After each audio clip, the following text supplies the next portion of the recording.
I'll betray exciting. And no. Let's do that. And let's do that. I'm going to try and keep my voice on point, but I can already feel it's kind of fuzzy. I did hours and hours of talking last week, but those are... Bob the dog. I know, boo on iTunes movies too. I'm very upset about this. All right, here, let's get this out of the way here. Oh, I definitely don't want that. I'm just going to close this. We're just going to get rid of that. Okay. And we are live, ladies and gentlemen, boys and girls, tech fans of all sorts and shapes and sizes and ages and persuasions. Welcome to yet another Monday morning tech chat show. I'm Juan Carlos Bagnell, SomeGadgetGuy, where every week we spend a little time talking about news stories of the past week that might have fallen through the cracks, maybe something that got a little traction over the weekend, something that we want to spend a little bit more time on so we can all get our tech weeks started off right. And of course, this is an interactive show where I really try to participate with all of you fine folks in the live chat on whatever platform you might be watching this on. Definitely only on the YouTubes, definitely not on Periscope or Twitch or any other streaming service. And of course, this is also an audio podcast you can catch after the fact. I'm already seeing a bunch of awesome faces in the live chat. Aditya Anil, Ganzi Tech Nerd, Bob the Dog on Periscope, Sanan and Renato and Ellis. All right, we've got a lot to jump into. I want to start off with a little housekeeping. This has been a fun couple weeks leading into the next month of crazy phone review. So October is going to be a crazy month with basically every company thinking that they should release their phone at the same time, which is terrible business practice. It's terrible from a business standpoint, but for some reason, we all try to have this fall harvest of smartphones. I don't know how this came about, but I really wish tech companies would stop doing it. So leading into, I've actually been able to spend a little time on some passion projects and some passion reviews, things that I get really excited about, but often these types of videos get pushed aside because we've got to talk about the new smartphone release. I'm really trying to see if I can reduce the number of phones I review over the course of the year. And I think especially into 2019, I'm going to be leaning on my Patreon crew really heavy to come up with a calendar. Like what products are going to be most exciting. If one company puts out 6 phones, I don't want to talk about all 6 of them. So we're going to have to do some strategy sessions. I think I might try and do a patrons-only live stream just to see if we can have sort of a more in-depth conversation about where to go for the next gen of content. Because, as a solo reviewer, it's really not sustainable. I mean, I'd have to hire a whole team of guys just to get through October by myself without anything falling through the cracks. This is exactly one of the things I wanted to talk about. Aditya Anil in the live chat. Also, Juan, I ordered the KZ earphones in cyan. Got it at $15 with shipping included on GearBest with the mic. Will keep you updated. So these are the types of things that I enjoy talking about. So last week I put out a review of, funny how I have them immediately within arm's reach. These are a little dirty. These are the KZ ES4 in-ear style dual driver earbuds. $20 on Amazon with a mic, detachable cable. Again, dual driver, which means the sound profile is surprisingly good for earbuds, let alone earbuds at $20. I got to do a full review on that. You can catch that review on youtube.com/Juan Bagnell. But I like spending time with AudioKit.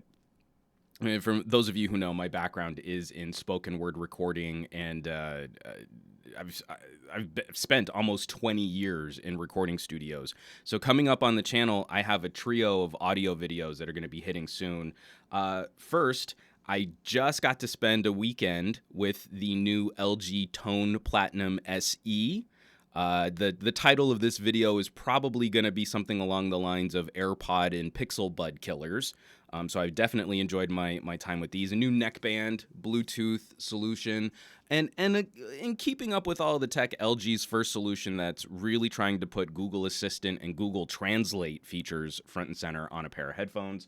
Then I've been teasing this for a while, and I finally have the script written. I finally have my B-roll shot. I just need to sit down and finish the actual review, the main part of the commentary and discussion on the Sound Blaster X. So this USB gaming audio interface with one of the loudest headphone amps I've reviewed anywhere near this price point. So that's going to be out on the channel this week. I promise, as soon as I'm done with this podcast, I'm going to turn my camera to reviewing this. And so you'll probably even see me in the exact same outfit for the review on the Sound Blaster. Lastly, I've been having a lot of frustration lately. Like, for example, the iPhone launch just came out. I think I've decided what my iPhone strategy is going to be, but pulling the trigger on any solution is just really upsetting for how expensive talking about any iPhone has become. But over the last week, I got my ass kicked on social media in a good way, but it still kicked my ass. I put out a series of tweets during the iPhone product launch. I mean, it's kind of harvest season for social media. You have to be a part of the conversation. It's so frustrating that Apple generates the traffic that it does. You feel compelled to join that conversation.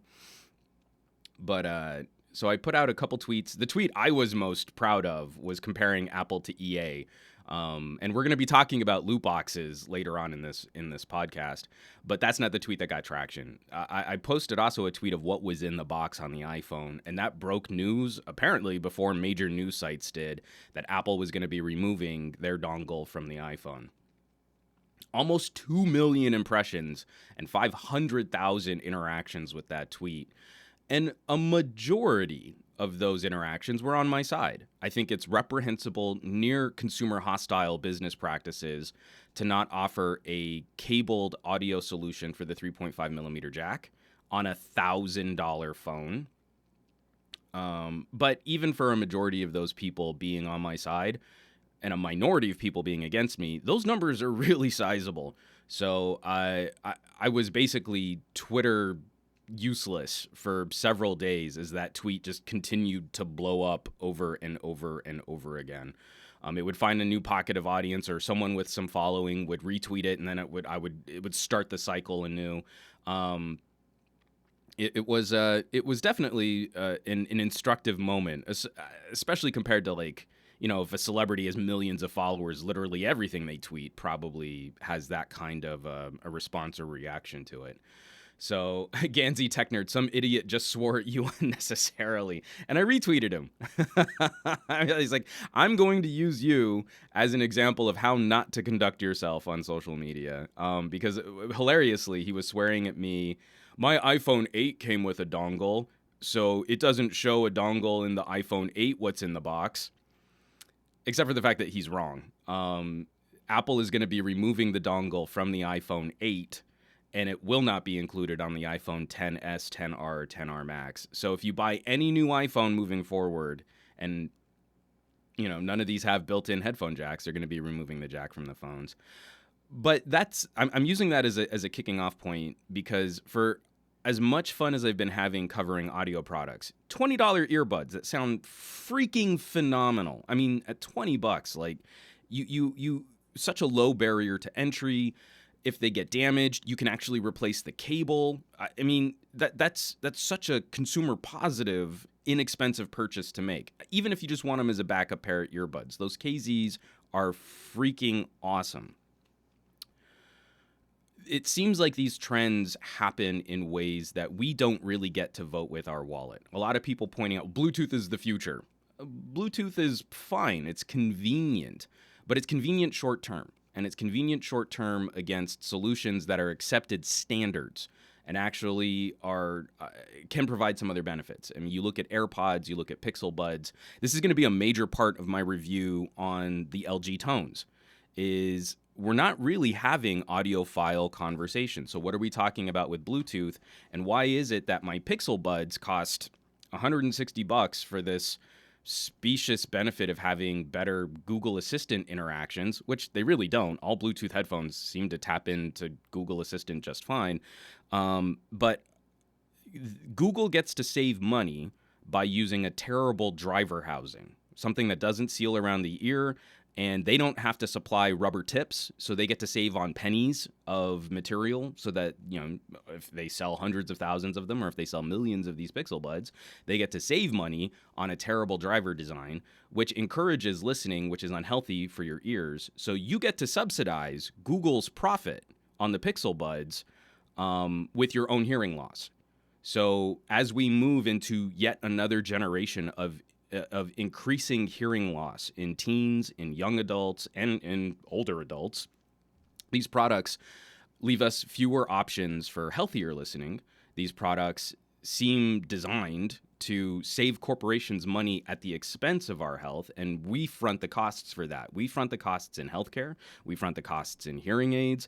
All of this digital wellness and especially Apple's commitment to recycling, Apple's commitment to the environment. We're putting out more products that unnecessarily are disposable. You know, Pixel Buds, AirPods, extra batteries to charge, cases that you're going to lose, individual components that need to be replaced far more frequently than if you were investing that same amount of money into a good, solid cabled solution. So for that convenience, you get to pay all of those costs, and Google gets to profit off of it. And one of the things that really seems to be driving this point home is the upcoming Pixel 3 launch. So the Pixel 3, yet another phone that's not going to have a headphone jack, as Google is putting out what their vision of Android should be. This is the crown jewel of peak Android from the manufacturer that makes the software. And we're now going through a little bit of a shift in this accessory side too. So I'm going to be really curious. First of all, I'm going to be really curious to see if Google includes a dongle in the box. But while I was reviewing the Razer dongle, I lost my Pixel dongle. I couldn't find it. I still can't find it. It's in this office somewhere. It is. It hasn't left the office. I have no idea where it could be. So I ordered another one. And so this is the Pixel dongle that I replaced shortly after my Razer review. Again, this is a consumer hostile business strategy because so the shipping estimate was mid-October when I pushed order on this dongle. And then I got a shipping notification last week. Throughout that time, I could have easily gotten next day shipping on a pair of Pixel Buds. I could have easily ordered, I think there was another USB-C pair of headphones that were in stock and ready to go. The $9 dongle, Google kept me on the hook. Now, you can't buy this dongle anywhere. I went to 3 different Verizon stores. I went to 2 different Best Buys. I went to a really shady electronics accessories kiosk in a mall. This thing really didn't exist. So if I were traveling with my Pixel, this happened to my dad. He ended up going with a pair of Bose headphones, Bose Bluetooth, because he lost his dongle. He has a Pixel 2. I wanted to get him one when he was out here. We couldn't find a replacement for it. So days after I ordered this dongle, I saw the news that Google was refreshing the Pixel dongle, and it's going from a $9 cable to a $12 adapter. And this is the new one. See? I now have freaking 2 Pixel dongles. And between ordering the dongles, $9 and $12 respectively, Google also charges you for shipping. So we're looking at almost $40 worth of ridiculous dongle. I want to compare this when it's actually connected to a phone to like something distasteful. Offline, someone tweet me and I'll tell you the joke that I've been using offline, but my videos already get demonetized on Google. So I'm going to be going through and testing these. So far, the new dongle doesn't seem to perform as well as the old dongle. So there's going to be a full audio review. I don't know if I'm going to make it public. I may keep it Patreon exclusive just because that $40 kind of came directly out of Patreon funding. But this is what's getting really frustrating about this game. We can't even count on a consistent experience with the external accessories that come out. And it looks like companies like Google are moving the goalposts on Well, it looks the same and it's a little bit more expensive. And I'm already seeing a ton of people putting out comments like on Reddit. Oh, yeah, I just got the new dongle. Yeah, this is great. Oh, no, I just ordered the old one. Do you think I can return it? When it seems so far that if you have the old dongle, you're actually getting a higher quality listening experience. So Google can charge us more for a poorer product. This takes a lot of the fun out of keeping up with this tech game. I'm increasingly getting like angry. Having to cover an iPhone is making me angry about what it is that Apple is doing to the smartphone market. I'm gonna have to pick up a Pixel. It's making me angry that Google is making moves like Apple to make something as basic as connecting headphones to your phone. Listening to audio is not an accessory. It's not a value add.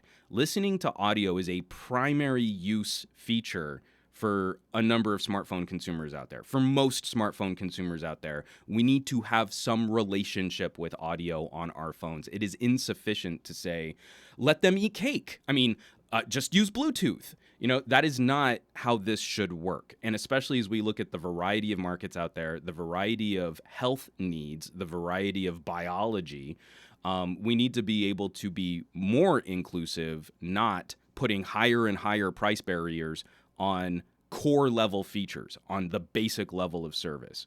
So I'm getting really excited about the upcoming LG. I think that's going to be a really fun phone to review just because I can actually plug into that device to use it. I'm getting very concerned about companies like OnePlus. The OnePlus 6T, fairly well confirmed that they're going to get rid of the headphone jack. So I am not impressed with the notion of fingerprint scanner under the screen.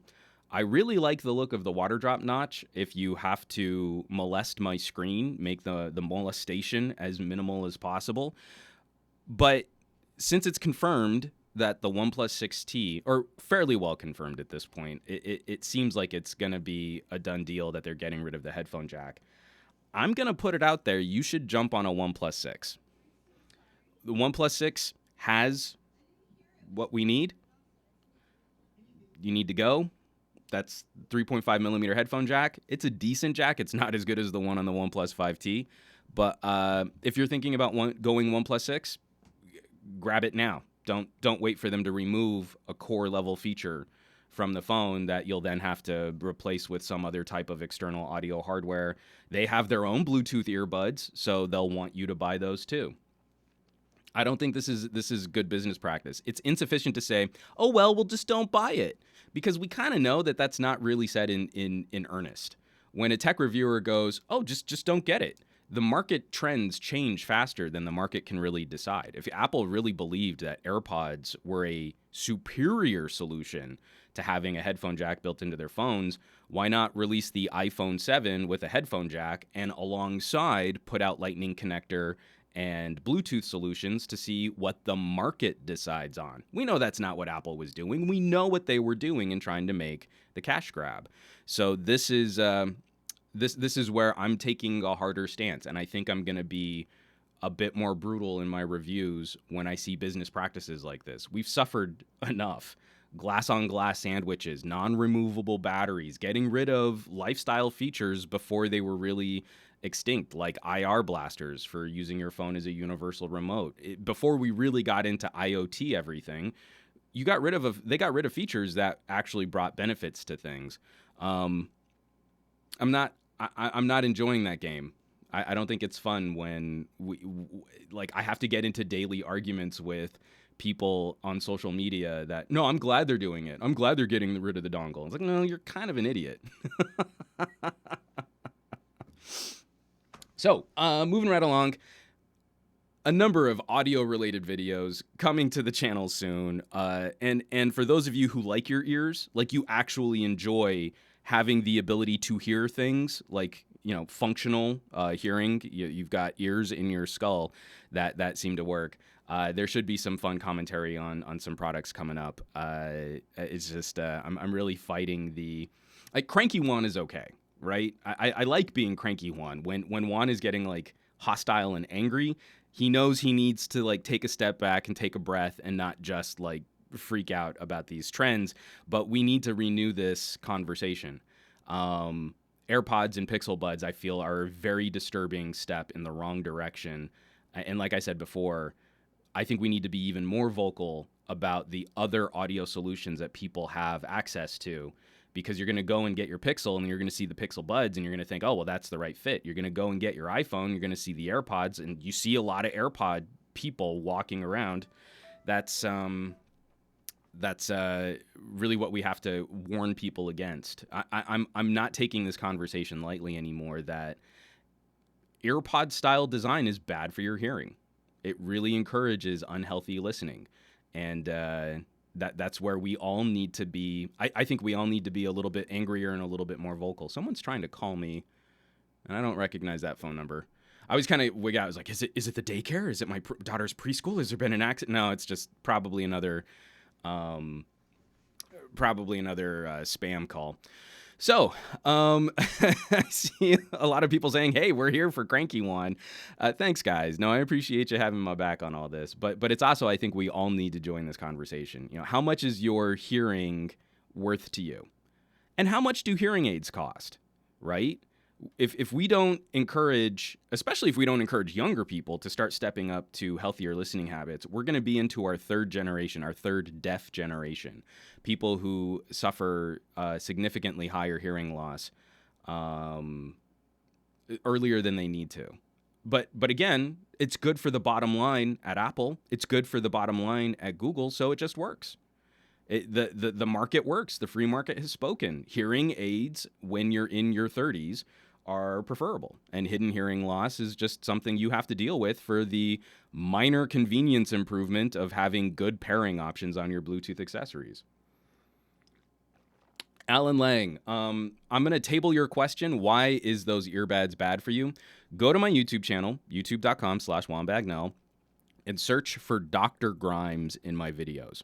I took a camera crew to UCLA to have a sit-down conversation with one of the top audiologists in the country, and she will do a far better job in 6 minutes of edited video than I will trying to copy what she said, trying to sum up what she said. Now, if you want the full shebang, on the SGGQA podcast feed, you can go to iTunes, Apple, you can go to Google Play, Google, or any podcast catcher, search for SGGQA podcast. And I don't remember what episode number it is, but I have a full 35-minute conversation with Dr. Allison Grimes, the head of audiology at UCLA, to talk about the increased rates of hearing loss in teens and young adults. Funnily enough, lining up over the last 10 years. So over the last 10 years, what has changed in our technological landscape? And I think you can draw some corollaries, not causation, but some correlation between tech trends and hearing loss. And it's getting pretty gnarly because this hearing damage is on a significant rise. From Jai Krishna, I'm missing your audio reviews of smartphones. Please continue doing those. I do deep dive audio reviews still. If you go to patreon.com/SomeGadgetGuy, the really in-depth deep dive video reviews are no longer sustainable on YouTube, but they all still exist on Patreon just to keep them going. So over October, I'm definitely going to be covering an iPhone. So if you want to know how terrible the audio is on an iPhone, then you can catch it over there. Okay. Moving right along. Let's get into some actual news here. That was longer housekeeping that I intended to do. That was 20 minutes of housekeeping. That's not housekeeping. That's a full podcast all on its own. Jason Million on Twitter. Gotta love those spam calls. Because that's actually one of the stories we're going to talk about. This was by way of CNET. I've got a bunch of just little short videos that we're gonna tackle here real fast. CNET.com, almost half of U.S. cell phone calls will be scams by next year. Many of us are already conditioned to ignore phone calls from unknown callers. A new study seems to validate that MO. By next year, nearly half of the mobile phone calls we get will be scams, according to a new report from First Orion, a company that provides call management and protection for T-Mobile, Metro PCS, Virgin Mobile, and others. excuse me, the percentage of scam calls in U.S. mobile traffic increased from 3.7% last year to 29.2% this year, and it's predicted to rise to 44.6% in 2019. So that's awful.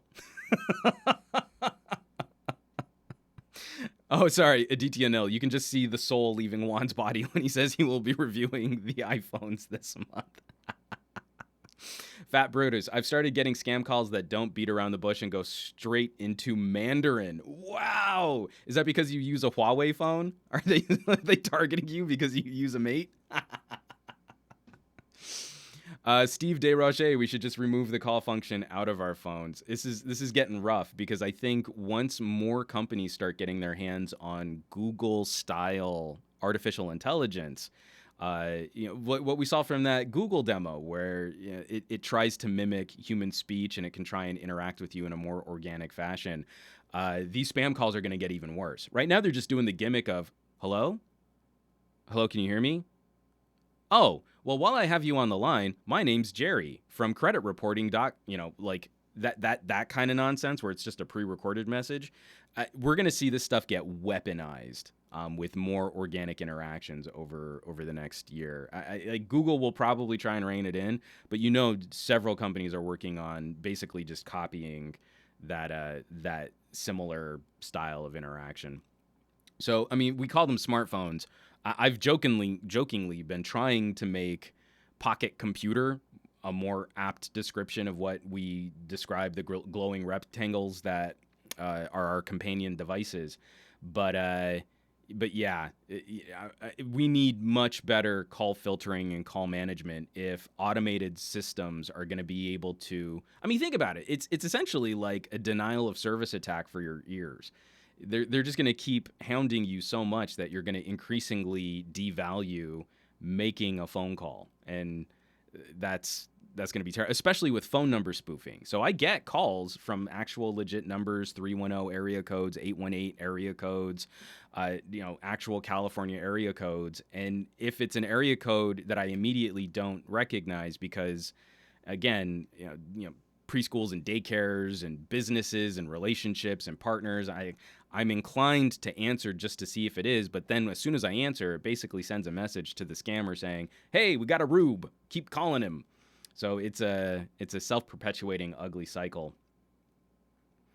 From the Nitpicker, never got a spam call in 10 years, but at least one daily in my 2 months in the U.S. That's Demir Frank. Recently did a little United States visit, so I wouldn't be surprised that as soon as you landed here, you were probably getting inundated because, free market. From Daniel Ramos, sorry, switching gears back to the OnePlus. Do you think OnePlus will discontinue the 6 when the 6T is released? Absolutely. That's their business model, is they only put out one phone, but that phone represents what the peak vision of their product line should be.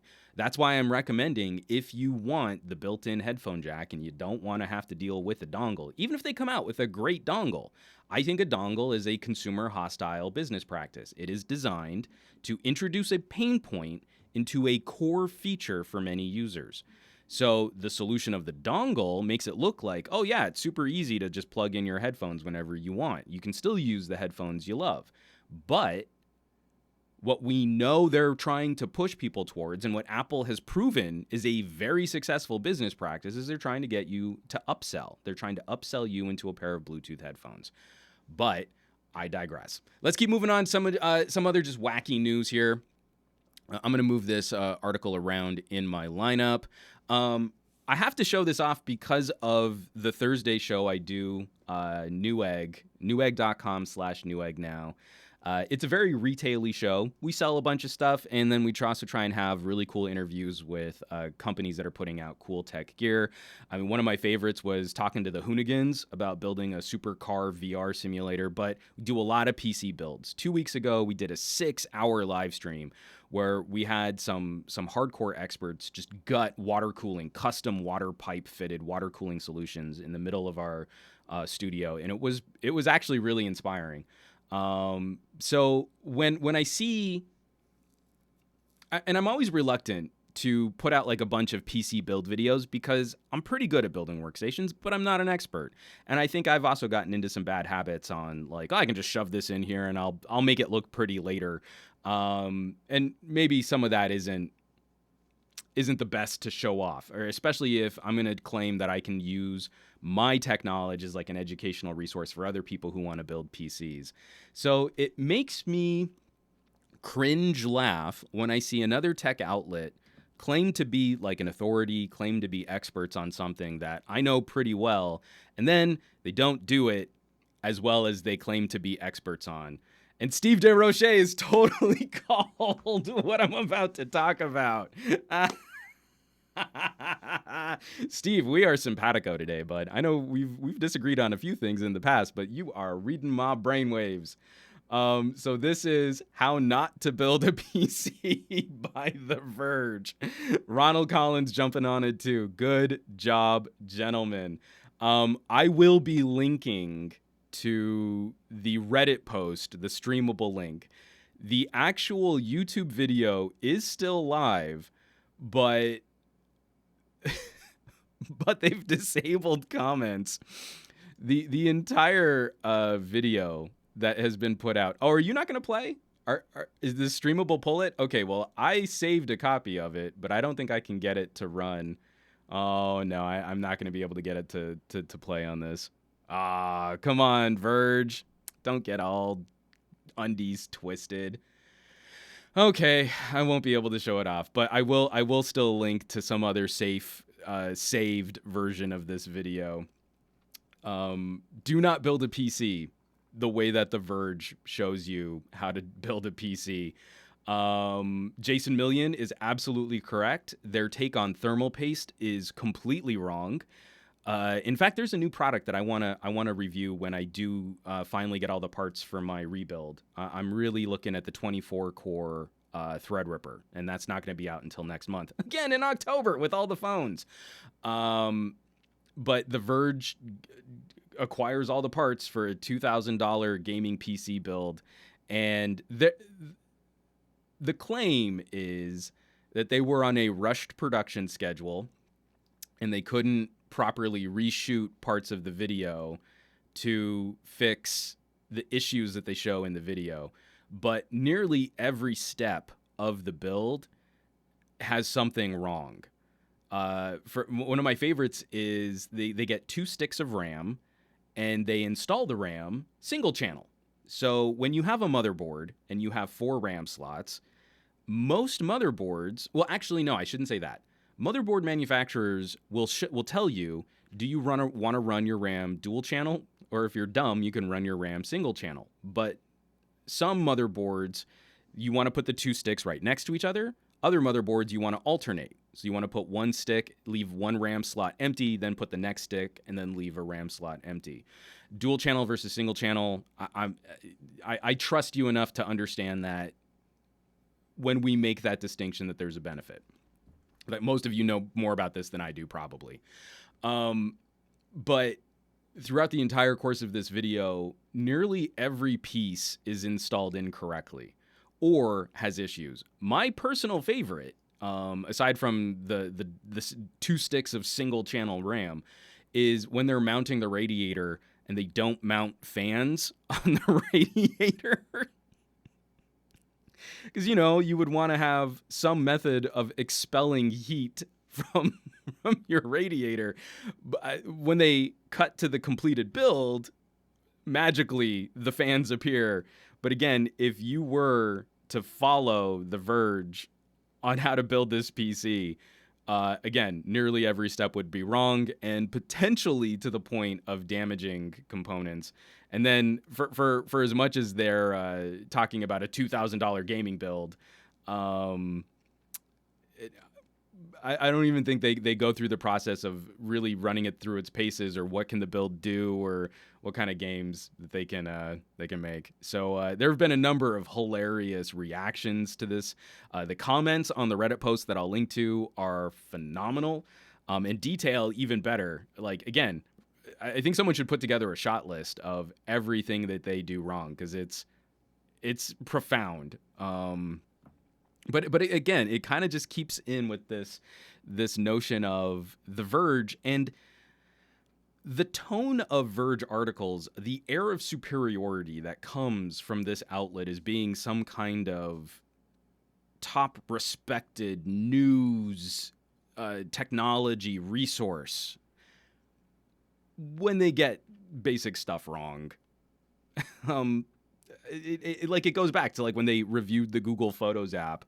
The new Google Photos, I don't even think this is a terrible. It's not even much of an update from the old Google Photos. And then like minutes after they published the video, you reviewed the old Google Photos app. I still have a copy of that video too because it's hilarious. They speak with such certainty on something that you can tell they've obviously never used because they reviewed the wrong version of it. So anyway, we can move on.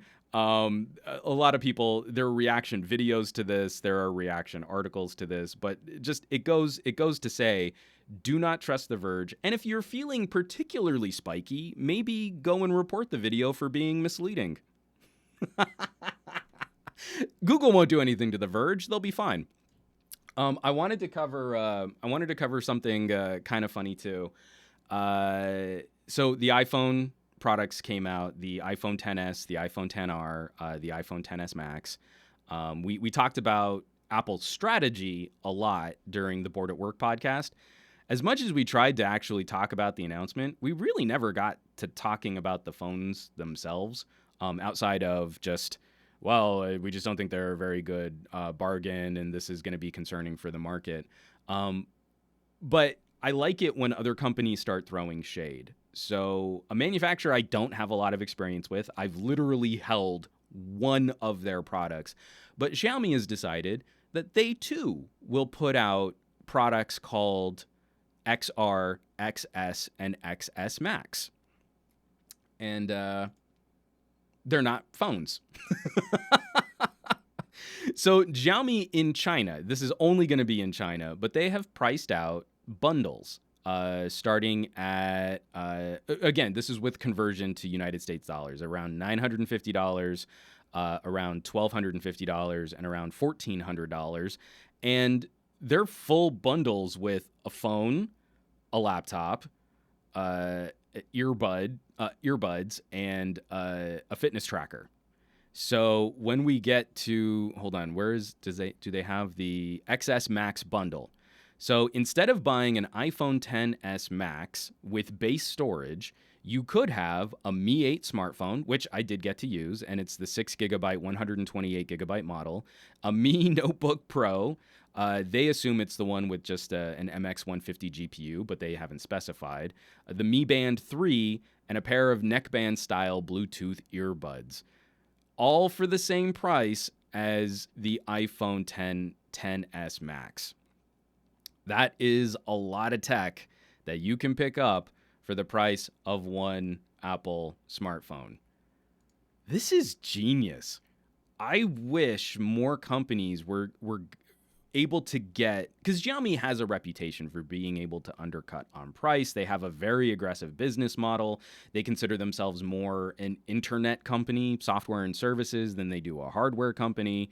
But being able to actually put that number on it, put that all together, and deliver that as accessibly to the Chinese population is amazing. This is one of the things that we were talking about during the Bored at Work podcast, is Apple is taking a clear shot at the psychology of a premium smartphone. So Apple's cheap phone is the iPhone XR, and it's $750. But what is also at that $750 price tier? At $750, you've got phones like a Galaxy S9, an LG G7, and Apple is going to win. Apple is going to win this fight with consumers where they're able to link the pricing of their cheap phone against their competitors' premium options. And so now it's going to be a fight. Are we going to see Samsung and LG price creep just so that they can continue to make the argument to less informed consumers that their products are just as good as the iPhone? Oh, but their phone is their nice phone is the same as as Apple's cheap phone. So I better get the iPhone because it's better. It's $1,000. That's a better phone. That's gonna be a very sensitive price discussion as we get into 2019. And in fact, I think we're going to see the fallout from that. I'm really nervous that we're going to see an LG V40 at $950, because then they're undercutting the price of a Note and they're cheaper than an iPhone. So isn't that such a great bargain? I really hope we don't see that escalation just because Apple has made it okay. But I don't know that companies can really survive with their products being besmirched like that. I think the perfect example is looking at Google and the Nexus. We didn't do anything special in terms of hardware going from the Nexus to the Pixel, but the Pixel represented a significant price increase over previous Nexuses of similar build. The win for that is now consumers look at the Pixel and say, well, it's the Google iPhone and it's priced the same, so it's just as good. When the Nexus made a great argument for, we can build a phone that's just as good as the iPhone, but put it out cheaper. I think we're going to see that hit a lot harder. I assume that we'll see a price creep on a OnePlus. I assume that we're going to see price creeps on a number of other products out in the ecosystem. And people who were complaining about pricing on phones like the BlackBerry, $600, $650, somewhere in this price territory, this is a mid-ranger. That's mid-ranger price territory now. Normal flagship phones are now $1,000. That's what the market will bear. Apple has shown that the market will bear that. So this is where I get very, very sensitive. And again, I'm getting into actual like angry one, not just cranky one. So kudos to Xiaomi. I absolutely adore this branding and packaging, this bundle strategy, because that's actually also a pretty killer bundle.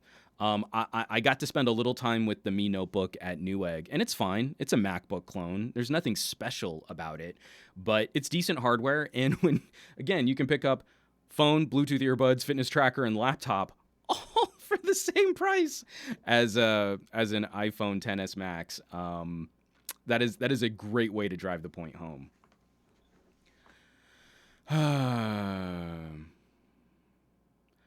So for each, because iPhone can make a good quality video and Instagram compared to Android flagships, that's not a benefit of the iPhone.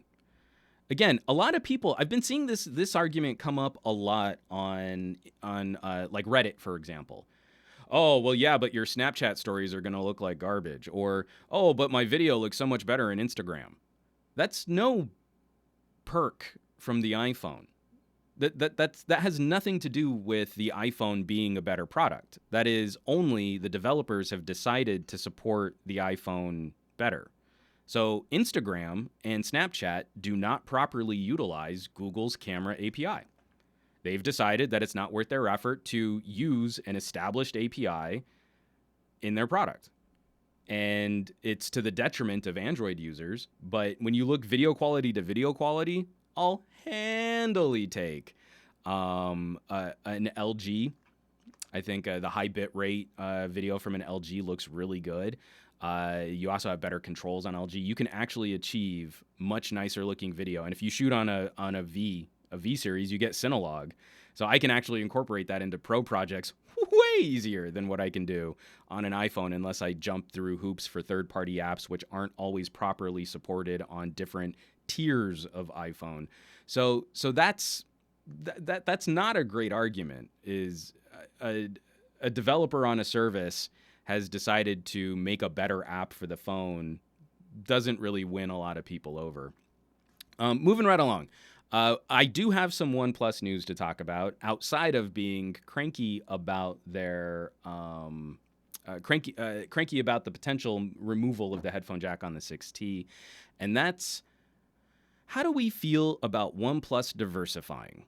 Let me put that out there. OnePlus as a brand has come to represent a niche premium tier of BBK. So the giant company that its umbrella has other manufacturers under it, like Oppo. OnePlus has existed in this little sort of enthusiast niche, and it's trying to push mainstream. It'll likely get a carrier deal. I'm pretty bullish on the notion that OnePlus could end up at T-Mobile with the OnePlus 6T. So How do we feel about OnePlus adding products to that lineup? It made sense to me when OnePlus was looking at accessories, Bluetooth earbuds. I mean, those things fit, those things go hand in hand. I get that. It's all part of like a OnePlus phone strategy. But how do we feel about a TV? Do we think that OnePlus can join this conversation to bring something interesting to the TV that has been missing in the same way that they've made some pretty good arguments in terms of phones? So this is from Business Insider. The company behind the $530 smartphone that's as good as the iPhone will release its first ever TV. That's a terrible title for an article, but it kind of gets the point across. OnePlus has a reputation for making a phone which is roughly half the price of an iPhone and is just as good as that iPhone. Now, when the iPhone was only $650, OnePluses were under $400. Now, the iPhone is $1,000, and OnePluses are now creeping into $500 and $600 territory. So this is from the article. For almost 5 years, the only products sold by OnePlus were its well-regarded line of affordable high-end smartphones and the accessories that go with them. The Chinese smartphone company has built up a loyal customer base who follow each new release with fervor that can only be compared to Apple fans at the launch of a new iPhone. Few Android phones, if any, get city block spanning lines of prospective buyers when a new model comes out, but OnePlus does. On Sunday, the company is announcing that it'll expand its product lineup into TVs, bringing OnePlus beyond smartphones for the first time ever. It's perhaps an unexpected move, but many OnePlus smartphone users have already asked the company why it doesn't make a TV. I have never asked why OnePlus does not make a TV. So, what do we think OnePlus is going to do here? What makes sense to you guys and gals and tech fans? What makes sense? I don't know that a price disruption strategy really works. Brands like Vizio have pivoted into slightly more mainstream adoption, mainstream awareness. You've got Samsung and LG sort of duking it out at the high end for OLED versus QLED. We haven't made it to micro LED yet, so I don't know that that's going to be a major fighter. And TCL, again, a company that I have a relationship with TCL because of smartphones, is a formidable player in the TV space. What do we think we're missing here? A number of people on Twitter mentioned when I brought up OnePlus and TVs, smart TVs aren't necessarily a winning value proposition, where if we could just put more money into building a higher quality panel and then connecting some kind of computing device to that, over time, your TV is going to age better. Where maybe you just pick up a new Chromecast every other year. You know, that's a pretty solid option. I have a Samsung Smart TV, and right now it's doing great. But in a couple years, when some of these apps and services change, am I still going to get the same support? Am I still going to, like, older Samsung Smart TVs lost support for Spotify, just as Samsung was announcing Spotify was a music launch partner for the Note. God, the same spam call. Yeah, so far I've gotten 3 calls, and 2 of them have been spam. So 60% of my calls today have been spam calls. I'm going to make sure that I'm going to mute this right now on the live stream and give you guys a chance to catch up and reply to that question that I just put out there. But what do we think that they could do? Because the cynic in me wants to say we're going to get a OnePlus TV. It's going to be full HD.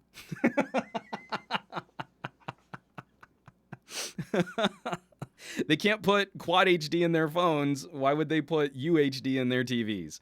Or maybe it'll be Quad HD for their TVs, because why do you need 4K? You don't need 4K.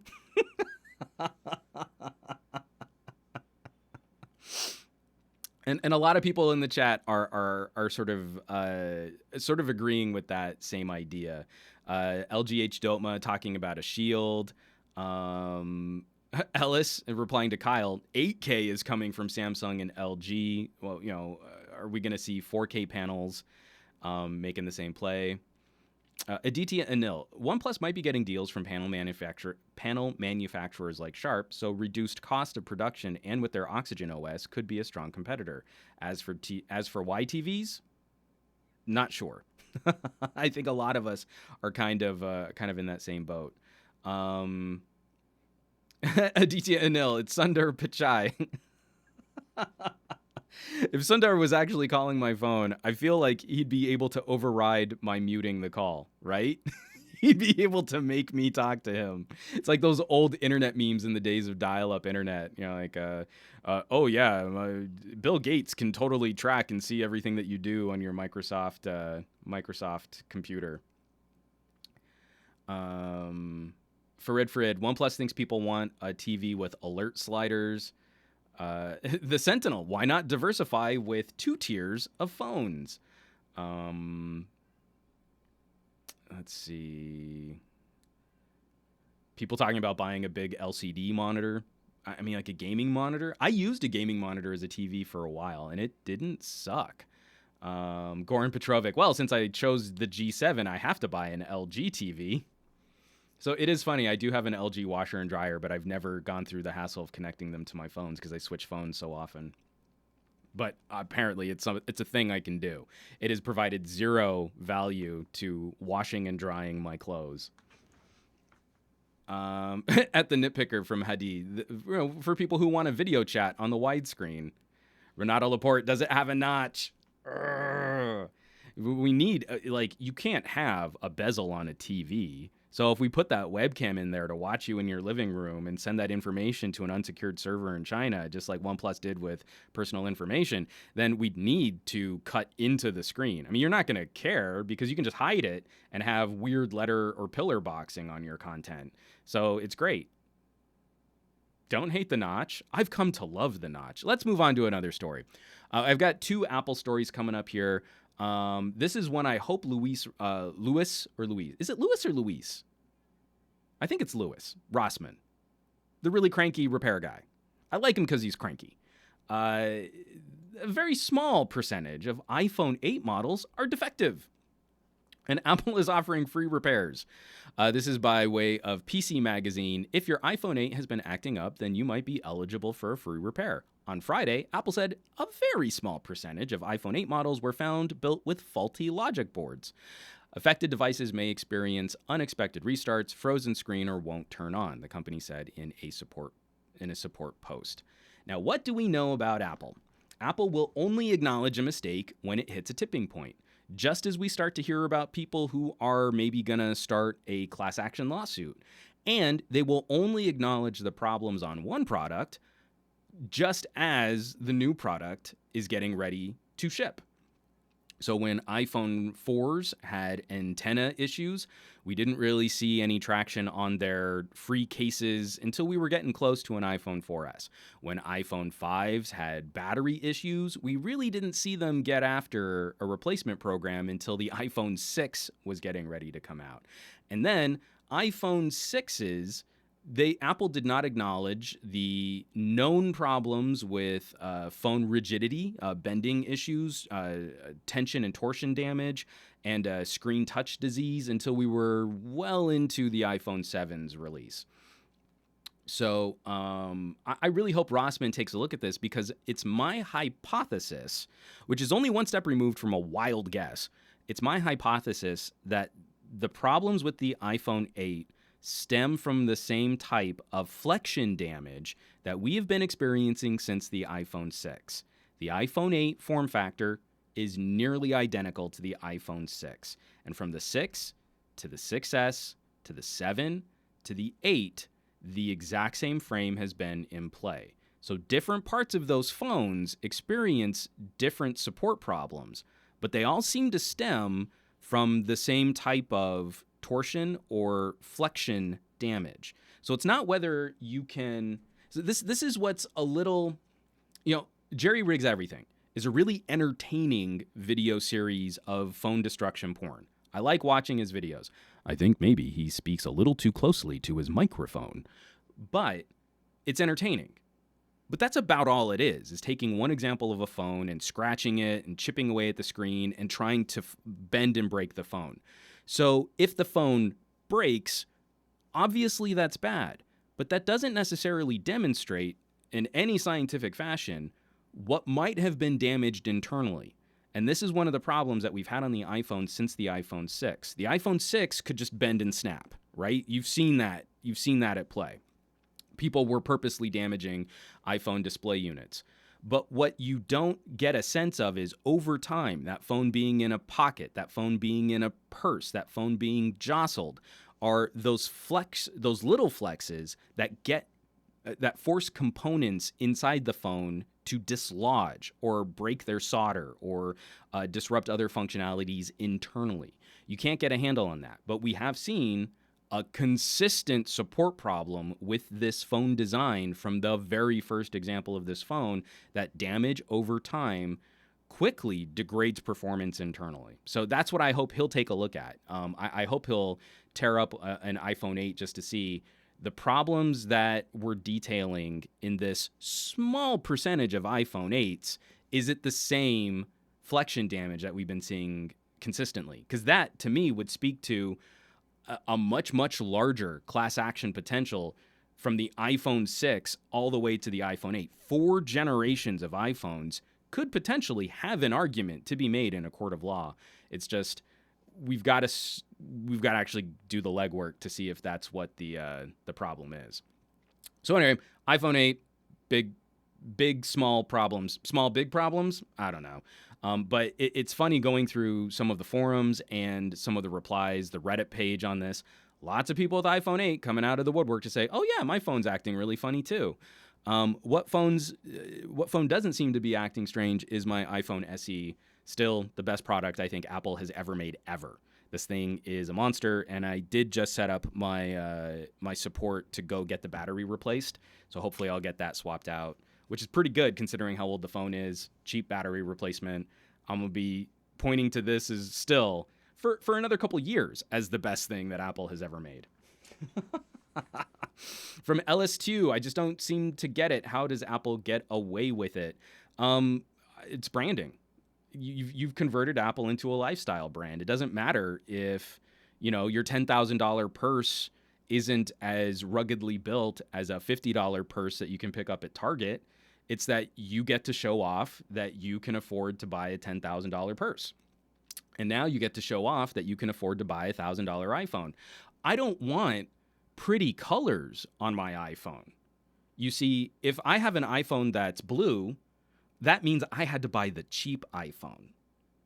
I've been branded as a lesser than Apple consumer. And I want this season's nice iPhone. So I can show people that this season I spent $1,200 with AppleCare, $1,400 after tax on a basic flagship smartphone that would literally be close to half the price or a third the price if you shop a deal on a Galaxy. So there is from Aditya Anil, Louis Vuitton, Dolce & Gabbana, Tommy Hilfiger, Apple. Ultimately, Apple being a lifestyle brand is good for tech, but now we've got too many companies that are just following lockstep with Apple business practices, as opposed to finding novel business strategies to fight them. From Gansey Tech Nerd, Apple is the monopoly. Android isn't the competition here. Well, yeah, I mean, you can make a good faith argument to say that Apple has a monopoly on iOS. And I think that's what numerous examinations in EU business practices have kind of summed up. But they still give Apple, like, for example, the EU is likely going to try and make a push for all manufacturers to declare USB-C as some kind of standard. And we know Apple's going to weasel out of it. They're going to offer you another $30 dongle. Well, yeah, I mean, USB-C is the standard, but we have the ability to connect, USB-C to the iPhone. So all you need to do is buy this dongle. It's how they got away with it with micro USB. Let me get to this one. Jason Million, I am going to talk about that fiery Note 9. But first, I have one other Apple story that I want to get to. So we talked about this a little bit on the Bored at Work podcast. Apple responds to disappearing iTunes movie purchase issue. This is a wonderfully researched article from Forbes. So again, I'm going to link this when the stream is finished, either on SomeGadgetGuy.com or directly under my YouTube video. But we talked about just the initial report from last week that someone on Twitter detailed the experience of moving, I think from Australia to Canada. I might have that reversed. And that he fired up his iTunes account and content was missing. So you buy a movie in iTunes. It's a cloud-based movie purchasing service. But that doesn't mean you permanently get to keep those movies. Factors can change, and your terms of service agreement, your end-user licensing agreement with Apple, stipulates that pretty much on any criteria that Apple deems significant, they can pull content from your iTunes account. Now, Apple replying to this hasn't really made it better, because when you go to change regions, so let's say you live in Australia, you have your iTunes account, you move to Canada, and you change your region. Makes sense to me. When I move, I notify the post office that my address has changed, and now my digital services also have some corollary to that. Apple doesn't do anything to notify you that their licensing agreement is different. So even if they still sell the movie in Canada, there are some films that will not transfer over when you make that region change in your iTunes account. Apple's solution is, let me actually just quote this. So this is from Forbes. Forbes got a reply from Apple. So here's Apple's official reply from Forbes. I'm really pointing to Forbes because this is like 3,000 words, very well researched. Please go read this story if you buy digital content, because you don't really own it. You are buying a license to use it in a very specific way. So this is from Apple. Any movies you've already downloaded can be enjoyed at any time and will not be deleted unless you've chosen to do so. If you change your country settings, some movies may not be available to re-download from the movie store if the version you purchased isn't also available in the new country. If needed, you can change your country settings back to your prior country to re-download those movies. Now, this Forbes author, let me get his name right, John Archer. John Archer, I salute you, man, because you dug through all of this. And John's immediate reply to Apple's official response is, there's a deceptively large amount of information contained in this relatively short statement. So let's focus first on just the opening line. When you go through, and I'm going to do a terrible job of summing up this article, but when you go through and you buy a movie on iTunes, you don't actually get to download it to an Apple TV. You can download it to a Mac, an iPad, an iPhone, an iPod Touch, and I believe you can only store regular HD versions. I don't believe you can download 4K HDR versions. And remember, the last Apple TV announcement was a big deal. We were all stepping up to 4K. 4K HDR. And Apple was actually did something kind of cool where a number of films, they worked out the licensing and in a consumer positive way, flipped the switch. If you had purchased the HD version of this film, they were automatically going to upgrade it to a 4K HDR version. But if you do something like change your region settings, that movie could just evaporate. And apparently there is no notification on what parts of your catalog are just going to disappear. Apple still has record of it. There might be another version of that film that's available in your region. Doesn't matter. The only thing they might be able to do for you, they might be able to give you a rental. If the movie isn't so old or hasn't been in your catalog for so long, maybe they can hook you up with a free rental. But that's about it. Because Apple, they're helping you out. It just works. They're not going to tell you when something breaks, but they'll make it right by not really fixing anything. It's still attached to your account, it's still a part of your account. And this whole notion that you can just willy-nilly change your region settings is pretty specious. Like, that's a terrible solution to offer, as if you can just casually go and change because you need to verify that. That's like banking information. You can't just like swap stuff. And you really wouldn't want to, because that actually, now that I think about that and I say that out loud, it could be something of a security risk to continuously change through the different locales. And then how do you verify that you live in one country over another when this is a company that controls a significant portion of your digital lifestyle and verifies your banking information to make sure that you've been changing that stuff? Do you have to keep your mail from your old address so that you can say this is where you live? That's not a good solution. So Apple is going to be the tip of the spear here, because I have to believe that Amazon and Google, any type of online digital distribution, probably has similar restrictions. We know Netflix has different catalogs for different regions, but you're not buying stuff off of Netflix. I think that is a much clearer and easier to understand relationship.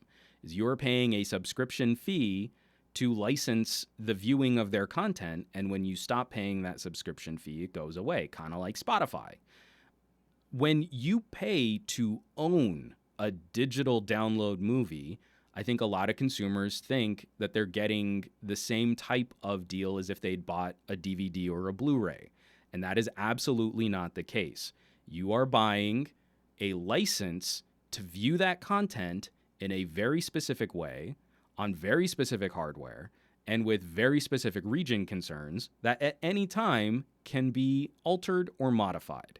And so now, especially with more 4K TVs coming out there, 8K TVs, are we really going to be streaming 8K content?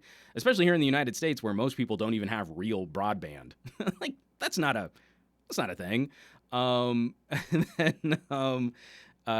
This is I feel like we're going to have a good argument to say Blu-ray players aren't dead. I have a PS4. I'm probably going to be buying some discs over the next couple movies for stuff that we want to own, and they'll probably have digital download codes that I can use with Vudu or some other terrible streaming service. But at the same time, I'll have that disc. You know, I don't want to have to be responsible for telling my daughter why she can't watch, a terrible movie like Hotel Transylvania because we're traveling and she can't stream it in a different country or something like that. That's not a thing. That's bad. So again, bad look for iPhones, iPhone 8s, lots of issues there. Bad look for Apple. Be the multimedia company that helped usher in digital audio. Be that multimedia company. Be the company that created iTunes and created the digital marketplace and came up with services that were easier and more legal than free. A couple people were joking around cough, cough, torrent, cough, cough. I still genuinely believe that hard work, making products, even crappy movies, the people who made those movies deserve to be compensated for the viewing of those movies. But they need to be compensated fairly. And when we have gatekeepers like Apple managing licensing agreements that can, again, punitively affect consumers for doing something like moving to another part of the world, then we need to re-examine that relationship with our media. We need to re-examine what's going on with our content. From Philip Morales, your PS4 can't play 4K Blu-ray, just FYI. No, I know. But I was using that to illustrate why I'll continue to probably have some box under my TV. And at some point, it will be a product that can properly display 4K Blu-rays to my TV. The other thing that I will very seriously be taking a look at is when I buy a Blu-ray, what I can do to transfer that Blu-ray to some digital file that lives on my computer, and then transfer that to my NOS so that I can stream my own personal cloud of content anywhere in the world off of the rips that I value and am willing to dedicate my storage space to. From Aditya Anil, Juan, you planning on getting the new Spidey game? Some fun for you and Lex on a slow day. I have Spider-Man. It is great. I am only about 20 minutes into the game. I was really hoping to spend more time playing that over the weekend. I did. We fired it up on Newegg on Thursday. I've been super hyped for this game. Got to do some of the web slinging at E3 this year.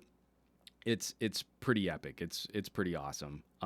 It is a top contender for my game of the year. Maybe duking it out with a game like Forged Battalion. If you're really into real-time strategy, I gave away a copy of Forged Battalion on a previous episode of the podcast, And if you like real-time strategy, then this is the true successor to Command and Conquer. Do not get EA's Command and Conquer mobile game. It almost made me cry. If you play EA's mobile version of Command and Conquer, then what you're saying is you like making Juan cry. That's what I mean. You're a sadist. That's what you're doing. That brings me to my next pair of stories, funnily enough, about EA and about the video game industry. And what we're at right here, let me switch this over. This is from Eurogamer. Again, this is a pair of stories. From O2 Lumia 1, how about Shadow of the Tomb Raider? I've not spent any time with Shadow of the Tomb Raider, but my co-host on Newegg, Trisha Hirschberger, has basically just been doing nothing but Shadow of the Tomb Raider events for the last year. Not nothing. She does a ton of stuff. But I mean in terms of gaming, she has been covering that game out the wazoo and loves it. So yeah, that's also another one that's pretty high up there. But for PlayStation, my wife had to get a PlayStation 4 for work. How cool is that to say? My wife has to have a PS4 for work. Outside of her job, the two titles I've been spending the most time with have been God of War and Spider-Man. Just phenomenal examples of what you can do with console tech. From Alan Lang, I am on Newegg every Thursday. Newegg now. You can catch a stream with me and Trisha Hirschberger, so you should do that. It's a fun show. So Extra Cocoa Mint, let's say it together. EA bad. Don't give them your money because in Belgium, you might not be able to give them their money because they're under criminal investigation. Again, let's really drive this point home. Criminal investigation. So Eurogamer, EA reportedly under criminal investigation in Belgium due to FIFA's loot boxes.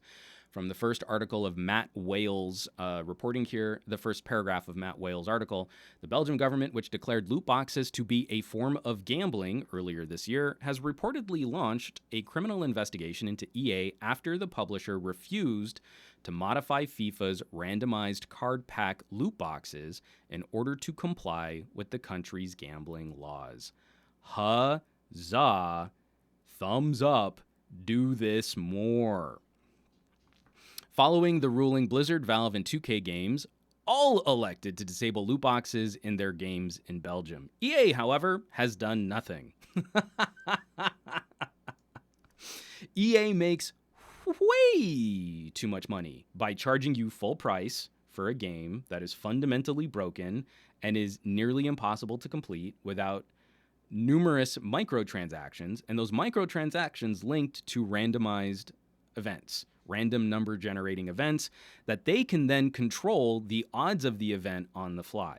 So when you go to Vegas and you pull the lever on a slot machine, the Vegas Gambling Commission will not let casinos change the metrics of how a slot machine pays out. I want to say there's some time frame on it. Like I want to say that slot machines can't be altered for over a month or something like that. I'm totally wrong there. But considering the age of computers that we live in, you could devise a slot machine that changes the odds of payout on the fly to keep someone at that machine much, much longer. I mean, think about the algorithms that control your Facebook feed or control your YouTube subscription feed. Has nothing to do with actual events or numbers or anything. They change that to try and keep you using that service as long as possible. In Vegas, that is whoa the F crazy illegal to do. But we totally accept this type of mechanic in video games. So EA ignoring this law is a really big deal. And now we'll have one country in Europe actually setting precedent on what they consider to be an illegal form of gambling. A lot of people get hung up on, well, it's a loot box, but it's not like you get money. And that doesn't matter. What we're looking at is the behavior and the potential for abuse. And we're also looking at products that can be targeted at various elements of the population. If EA wants to make FIFA an adults-only game where you have to be of legal age, just like you would be to walk into a casino, I actually don't have any problems with them using slot machine mechanics on grown-ups. What I do have a problem with is the entire gaming industry at large, and wholly supported by major corporations like Disney, that we can introduce gambling mechanics and significant pain points in video games, not just in mobile games, but in all video games, to people of all ages. And I feel that needs to be properly disclosed, and I feel that needs to be much more severely acted upon. So, Sharil Abdul Rahman, I blame mobile gaming for the proliferation of loot box mentality. Bejeweled is one of the first few games to pay to win, if I recall correctly. So we weaponized this concept. We honed this concept on mobile games, but let's not let EA off the hook. I mean, they were the ones who took a mobile game pay to win strategy and applied it to games that you buy every year at $60 a pop. They're the ones that really pushed us over the edge on breaking a game, not just putting up a pain point, not just putting up a cooldown clock or some type of premium currency barrier, of taking a full-priced computer or console game, breaking it, and then fixing what they broke by introducing microtransactions. And not just microtransactions, but random number generated events. This was wholly instituted on EA properties to the degree that it's become as significant as it has been. Aditya Anil, countries need to do the same about corporations like Apple.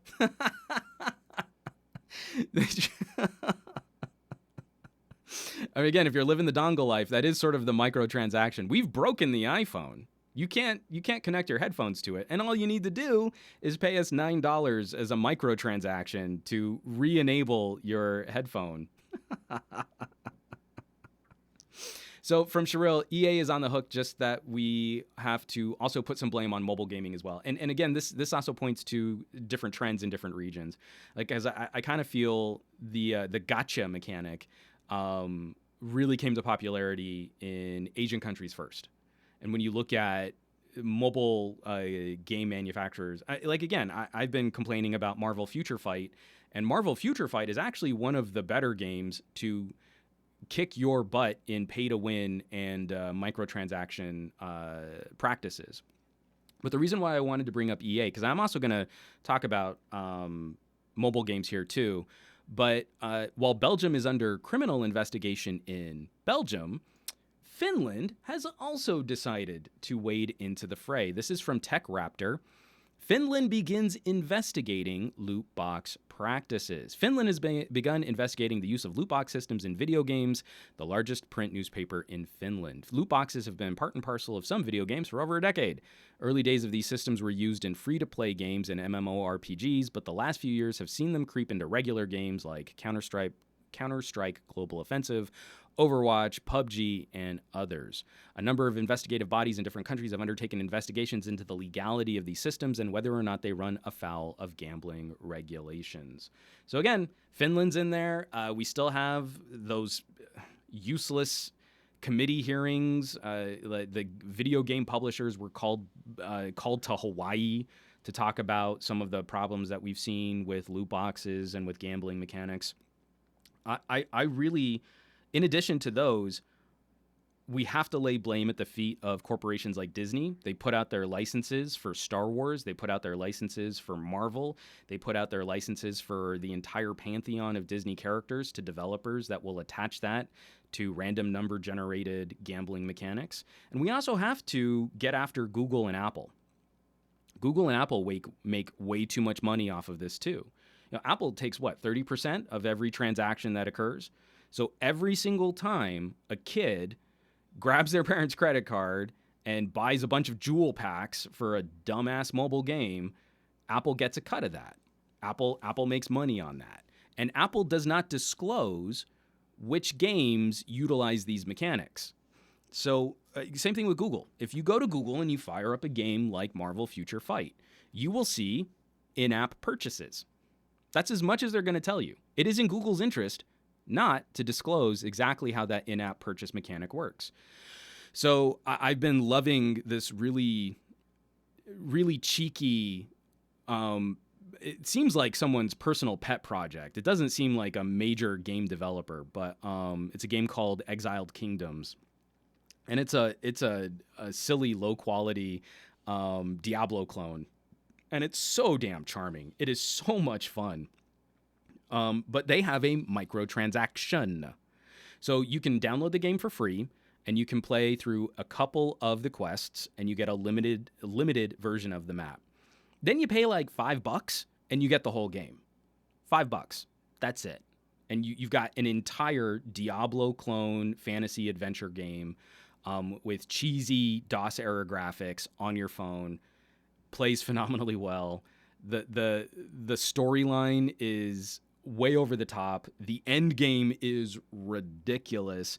I don't know if it's translated, but there are tons of typos and buttons that don't quite fit in the UI. I mean, it's just so damn charming. I love it. But $5. I would also wholeheartedly recommend supporting companies like Rockstar. So if you go to Google Play, you can buy Max Payne for $3. Run it natively on an Android phone. You can buy 2 or 3 versions of Grand Theft Auto. Run them natively. They didn't break the game to add in microtransactions. It's the full-fledged versions of the game. You can buy Bully. I think, for $4.99, and it's a great game. And like for a desktop port to a mobile environment, this is flipping awesome. So this is what we need to get after: is every step of the chain where money is exchanged or changes hands. Once we hard target EA, we're not done. We actually do still need to say, Disney, this is not acceptable to put family-friendly franchises behind paywall mechanics and microtransactions and gambling systems. Google, it is not okay for you to profit off of kids gambling through premium currency purchases in a game that has their favorite Disney characters in it. This is not okay. The entire part of this is broken. What do you want your video games to look like next year? What do you want your video games to look like in 5 years? Because I'm playing God of War. I'm playing Spider-Man. Anyone who says like we can't have a good, full, story-driven adventure mechanic is full of shit. These games are awesome. I am happy to support developers who make a complete game, who do not break the game to make me buy other things. And any company that is engaged in this type of business practice needs to be taken down. And if the game industry will not police itself, then we need to get governments involved. I do not want governments involved.